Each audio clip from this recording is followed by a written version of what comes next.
어느 날 저녁 어르신 한 분이 소파에 앉아 TV를 보고 있었습니다. 그런데 갑자기 왼쪽 가슴이 바늘로 콕콕 찌르듯 아프고 숨을 깊게 들이쉴수록 더 답답해졌습니다.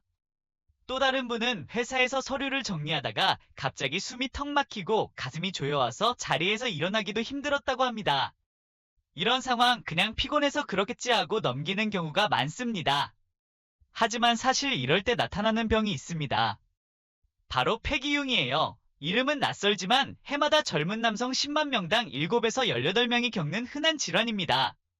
많은 분들이 모른 채 지나치지만 치료가 늦으면 생명을 위협할 수도 있습니다. 기흉은 쉽게 말해 폐에 구멍이 나서 바람이 새는 상태입니다. 폐는 풍선처럼 숨을 들이마시면 부풀고 내쉬면 줄어듭니다. 그런데 폐 표면에 작은 공기주머니 기포가 터지면 공기가 폐와 가슴 사이 공간으로 빠져나옵니다. 이 공기가 쌓이면 압력이 생겨 폐가 쪼그라들고 숨쉬기가 힘들어집니다. 작은 기흉은 증상이 미약해 그냥 컨디션이 안 좋다 하고 지나칠 수 있지만 공기가 더 차면 폐의 30% 이상이 쪼그라들어 산소 공급이 급격히 떨어지고 심하면 생명을 위협할 수 있습니다. 자전거 타이어 펑크를 떠올려 보세요. 바람이 조금만 빠져도 불편하지만 많이 빠지면 아예 달릴 수 없죠. 폐도 똑같습니다. 기흉은 크게 4가지로 나눌 수 있습니다. 첫째, 자발성 기흉, 별다른 이유 없이 생깁니다. 키 크고 마른 젊은 남성에게 많습니다. 실제로 대학생이 공부하다가 갑자기 가슴이 아프고 숨이 차서 응급실로 가는 경우가 있죠. 둘째, 2차성 기흉, 이미 폐질환이 있는 분에게 생깁니다. COPD, 결핵, 코로나19 후유증 같은 경우죠. 이런 분들은 작은 기흉도 치명적일 수 있습니다. 셋째, 외상성 기흉, 교통사고나 운동 중 부상처럼 외부 충격으로 생깁니다. 외상 환자의 15에서 50%에서 동반될 정도로 흔합니다. 넷째, 긴장성 기흉, 가장 위험한 유형입니다. 공기가 계속 차면서 폐와 심장을 압박해요. 치료가 지연되면 사망률이 30% 이상까지 올라갑니다. 문제는 많은 사람들이 이런 사실을 몰라 처음 증상이 와도 대수롭지 않게 넘긴다는 겁니다. 책에는 흉통, 호흡곤란이라고 쓰여 있지만 생활 속에서는 실제로는 이렇게 나타납니다. 기흉은 보통 한쪽 가슴에서 갑자기 통증이 시작됩니다. 날카롭게 찌르는 듯하고 숨을 들이쉴 때 더 심해지죠. 통증이 어깨나 등으로 퍼질 수도 있습니다. 이와 함께 숨이 가빠지거나 맥박이 빨라지는 경우가 흔합니다. 작은 기흉은 거의 증상이 없을 수도 있어 조심해야 합니다. 특히 고령이거나 기저 폐질환이 있는 분들은 같은 크기의 기흉이라도 호흡곤란이 훨씬 심하고 상태가 급격히 나빠질 수 있습니다. 그럼 실생활 상황별 시나리오를 통해 좀 더 알아보도록 할게요. 첫 번째 상황, 소파에 앉아 TV를 보다가 오른쪽 가슴이 칼로 찌르듯 아프다. 외상은 없는데 갑자기 한쪽 가슴 통증과 숨가쁨이 시작된 겁니다. 자발성 기흉은 이렇게 휴식 중에 갑자기 나타날 수 있고 작으면 잠깐 참을만 하지만 계단 오르기 같은 가벼운 활동에도 숨이 찬다면 꼭 평가가 필요합니다. 두 번째 상황, 감기나 폐렴을 앓은 뒤 조금만 걸어도 숨이 턱 막히는 경우. 폐렴이나 코로나19에서 회복 중이거나 COPD, 폐섬유와 같은 기저질환이 있으면 같은 정도의 기흉이라도 증상이 훨씬 더 심해지고 위험해집니다. 가슴 통증에 새로운 호흡곤란이 동반되면 즉시 의료평가가 필요합니다. 세 번째 상황, 무거운 물건을 들다가 뚝 하는 느낌 이후에 숨쉬기 힘들다. 폐 표면의 작은 기포가 압력 변화나 기침 때문에 터지며 시작할 수 있습니다. 통증이 한쪽으로 국한되고 숨 쉴 때 더 아프다면 기흉을 의심해야 합니다. 네 번째 상황, 목이나 가슴 피부를 만졌더니 바스락거리는 느낌이 난다. 피부가 부풀고 음성이 변하거나 삼키기 힘든 증상이 동반되면 피하기 종일 수 있습니다. 이건 기흉과 함께 나타날 수 있는 중요한 신호라 즉시 평가가 필요합니다. 다섯 번째 상황, 집에서 산소 포화도를 쟀더니 평소 97%였는데 갑자기 90%대로 떨어졌다. 여기에 가슴 통증과 숨가쁨이 함께 있다면 기흉을 의심할 수 있습니다. 다만 수치 하나만 믿으면 안 되고 증상과 함께 판단해야 합니다. 빠른 의료평가가 권장됩니다. 마지막 여섯 번째 상황, 비행기를 타고 난 뒤나 고산지대를 다녀온 뒤 가슴 통증과 숨가쁨이 나타난 경우 기압 변화가 폐 속 기포에 영향을 주어 증상이 심해질 수 있습니다. 이럴 때는 증상이 있으면 즉시 평가를 받아야 합니다. 다음은 가족이나 동료가 알아챌 수 있는 징후를 알아보겠습니다. 옆에서 보면 호흡이 빠르고 얕아지고 말이 줄고 문장을 끝까지 하지 못하는 모습을 볼 수 있습니다. 아픈 쪽 가슴은 잘 움직이지 않고 입술이나 손톱이 파래지는 청색증이 나타나기도 합니다. 맥박은 빨라지고 목이나 쇄골 주변 피부가 붓고 만지면 바스락거리는 느낌이 날 수 있습니다. 이런 징후를 발견하면 무엇보다 환자를 혼자 두지 말고 곁에 있어야 합니다. 활동을 멈추게 하고 앉아서 상체를 세우도록 도와주세요. 즉시 119에 연락해야 합니다. 환자가 자가운전을 하게 두지 말고 가능하다면 동행자가 함께 이송을 준비하는 게 안전합니다.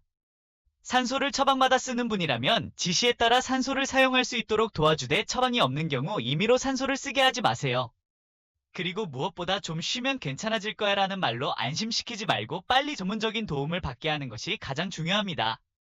다음은 긴장성 기흉을 의심해야 하는 위급 신호를 알아보겠습니다. 호흡곤란이 점점 심해지면서 어지럽고 식은땀이 나는 경우 혈압이 떨어지고 몸이 창백해지는 경우는 매우 위험합니다. 한쪽 숨소리가 아예 들리지 않거나 기관이 반대쪽으로 밀려나는 현상, 목정맥이 불룩해지는 현상도 뒤늦게 나타날 수 있습니다. 의식이 흐려지거나 혼미해진다면 이건 지체할 수 없는 응급 상황입니다.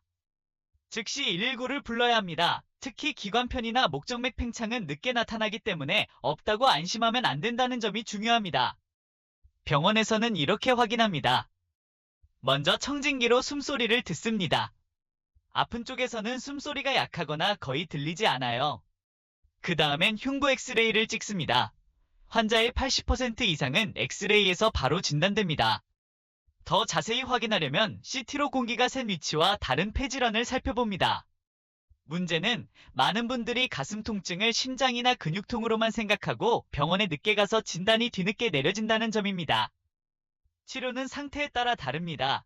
작은 기흉은 산소치료와 휴식으로 회복되는 경우가 많습니다. 다음으로 중등도 기흉은 가슴에 튜브를 넣어 공기를 빼줍니다. 이 방법으로 70에서 90% 환자가 호전됩니다. 재발성 기흉은 수술로 기포를 제거하고 폐를 고정합니다. 수술 후 재발률은 5에서 10%까지 떨어집니다. 마지막으로 긴장성 기흉은 응급 상황으로 몇 분만 늦어도 생명이 위태롭습니다. 그래서 가슴이 갑자기 아프고 숨쉬기 힘들면 조금 참아보자가 아니라 즉시 응급실이 정답입니다. 그럼 누가 특히 조심해야 할까요? 첫째, 흡연자입니다. 흡연자는 기흉 발생 위험이 9에서 22배 높습니다. 둘째, 마른 체형의 젊은 남성, 특히 대학생, 군인, 사회초년생에서 흔합니다. 셋째, 폐질환 환자. 예를 들면 COPD, 천식, 결핵, 코로나19 후유증이 있는 분들은 작은 기흉도 위험합니다. 넷째, 고령자, 즉 60세 이상에서는 폐탄성이 떨어져 회복이 느립니다. 마지막, 기압 변화를 몸으로 느끼는 활동들은 조심해야 합니다. 비행, 고산 등반, 스쿠버 다이빙이 대표적입니다. 예방 방법은 간단합니다. 금연만으로도 재발률을 절반 가까이 낮출 수 있습니다. 기저 폐질환이 있다면 6개월에서 1년마다 흉부검사 정기검진을 하셔야 합니다. 무거운 짐 들기, 갑작스러운 운동자제 등 무리한 활동을 자제해야 합니다. 특히 기흉 경험자들은 스쿠버 다이빙, 고산 등반은 피해야 합니다. 하지만 많은 분들이 이런 예방 수칙을 잘 모른 채 평소 생활을 그대로 이어가다가 재발 위험에 노출됩니다. 치료 후 생활 관리도 중요합니다. 회복 초기 1에서 2주 안에는 격한 활동을 피하세요. 매일 심호흡, 풍선 불기 등 호흡 운동을 생활화해야 합니다. 치료가 끝난 뒤 몸을 회복하려면 음식이 큰 힘이 됩니다. 폐는 충분한 단백질이 있어야 다시 튼튼해질 수 있고 신선한 채소와 과일은 염증을 줄이고 면역력을 지켜줍니다. 물도 중요합니다. 목이 마를 때만이 아니라 하루 종일 조금씩 자주 마셔야 폐가 건조해지지 않고 가래도 잘 배출됩니다. 결국 식탁 위에 한 끼 한 잔의 물이 회복 속도를 바꿀 수 있는 거죠. 마지막으로 다시는 같은 일을 겪지 않으려면 생활 습관을 바꿔야 합니다. 담배는 작은 기포를 터뜨리는 가장 큰 원인이라서 반드시 끊어야 하고 미세먼지가 심한 날은 KF94 마스크가 필수입니다. 기흉은 마른 체형에서 더 잘 생기기 때문에 체중을 정상 범위로 유지하는 것도 중요합니다. 무심코 지나칠 수 있는 이런 습관들이 사실은 재발을 막는 가장 확실한 방법입니다. 기흉은 한번 경험하면 재발률이 20에서 50%에 이르는 병입니다. 특히 첫 발병 후 5년 안에 30% 이상이 다시 생기죠. 그래서 환자와 가족 모두 증상에 민감하게 대응하는 게 중요합니다. 많은 사람들이 한 번 수술하면 끝이라고 생각하지만 실제로는 그렇지 않습니다. 생활 관리가 계속 필요합니다. 자주 묻는 질문들 Q&A. 질문 1. 기흉이 재발하면 군대는 어떻게 되나요? 한국에서 군복무 판정은 기흉의 재발 여부가 중요한 기준이 됩니다. 한 번만으로는 보통 1에서 2급 판정을 받아 현역 복무가 가능합니다. 그러나 재발하거나 수술까지 한 경우에는 4급 보충역이나 면제 판정을 받을 수도 있습니다. 따라서 병무청 신체검사 때 반드시 진단서, 수술 기록, 영상자료 등을 제출해야 합니다. 질문 2. 기흉 후 비행기 타도 되나요? 기흉이 회복되기 전에는 절대 비행기를 타면 안 됩니다. 기내 압력이 낮아지면 폐 속 공기가 팽창해 상태가 급격히 악화될 수 있습니다. 일반적으로 완전히 회복된 뒤 최소 2주에서 4주가 지나야 안전하다고 알려져 있습니다. 수술을 받은 경우에는 회복 상태에 따라 더 길게 기다려야 할 수도 있으니 반드시 담당 의사에게 확인하는 것이 안전합니다. 질문 3. 기흉이 있으면 담배 말고 전자담배도 안 되나요? 네, 전자담배도 위험합니다. 전자담배 역시 폐에 자극을 주고 염증을 일으켜 기포가 다시 생기거나 재발 위험을 높일 수 있습니다. 실제 연구에 따르면 전자담배 사용자도 일반 흡연자와 비슷하게 폐 손상 위험을 겪습니다. 따라서 금연은 기흉 관리에서 가장 중요한 예방책입니다. 질문 4. 기흉 때문에 가슴이 아픈 건 알겠는데 혹시 심장병이랑 어떻게 구분하나요? 기흉은 숨 쉴 때 더 심해지는 날카로운 통증이 특징이고 통증이 한쪽으로 치우쳐 있거나 어깨 등으로 퍼지는 경우가 많습니다. 심장병, 즉 협심증이나 심근경색은 보통 조이는 듯한 통증이 가슴 중앙에 나타나며 운동 시 심해지고 휴식하면 나아지는 패턴을 보입니다. 그러나 일반인이 정확히 구분하기는 어렵습니다. 따라서 가슴 통증이 지속되거나 숨쉬기가 힘들다면 무조건 응급실로 가서 검사를 받아야 합니다. 질문 5. 기흉이 있으면 임신 출산에도 영향을 주나요? 임신 중에도 드물게 기흉이 생길 수 있습니다. 배가 불러 올라가면서 폐 기능이 이미 줄어든 상태라 증상이 더 심각해질 수 있고 분만 과정에서 힘을 주는 동작도 위험 요인이 될 수 있습니다. 임신 중 기흉은 산모와 태아 모두에게 영향을 줄 수 있어 산부인과와 흉부외과가 함께 관리해야 합니다. 출산 계획이 있는 여성이라면 기흉 병력이 있다는 사실을 꼭 의료진에게 알려야 합니다. 질문 6. 기흉은 유전되나요? 대부분의 기흉은 유전과 관계없이 발생합니다. 하지만 드물게 가족성 기흉이 보고된 경우가 있습니다.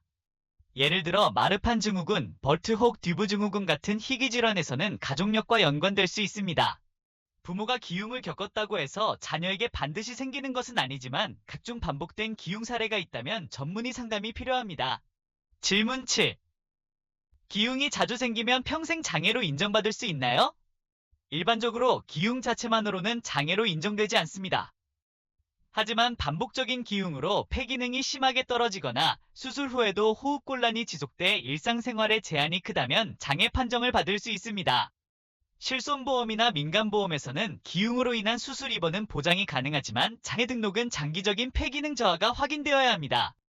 오늘은 폐기흉에 대해 이야기했습니다. 젊은 층도 예외가 아니고 흡연자는 위험이 22배, 재발률은 20에서 50%, 긴장성 기흉은 사망률 30% 이상입니다. 이 숫자들은 우리에게 분명히 말해줍니다. 작은 증상이라도 절대 무시하지 말라는 거죠. 많은 사람들이 이 병을 몰라서 혹은 알면서도 무시하다가 큰 고생을 했습니다. 여러분은 그렇게 되지 않길 바랍니다. 가슴 통증, 숨찬 증상이 나타나면 피곤해서 그렇겠지 하지 말고 바로 변을 찾으세요. 미리 알고 대비하는 것, 그것이 자신과 가족을 지키는 가장 확실한 방법입니다. 여러분의 건강을 응원합니다. 감사합니다.